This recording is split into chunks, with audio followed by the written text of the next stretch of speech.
Hello, I'm Debbie Benamy-Ram, a career expert with dbrcareerservices.com. Let's talk a little bit about performance management training. The first step is to absolutely define what are the job responsibilities, the roles, and the goals of the performance management training. Take a look at what you need to accomplish and what the whole purpose of the training is, and make that the foundation that you're starting with. The next step is to provide the training.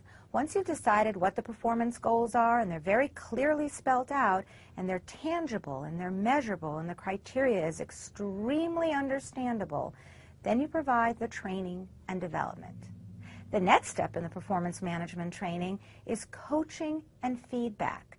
Once the person has been trained, you have to provide follow-up coaching and a system in place for intermittent feedback.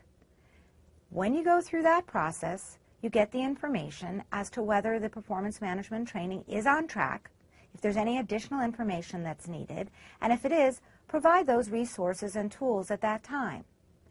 At this point, you may also want to include a 360 feedback, which assesses from employees that report to a person, work with a person, that the person reports to, or that complete an entire 360 feedback circle and see how the performance management training has been, if it's been a success or not.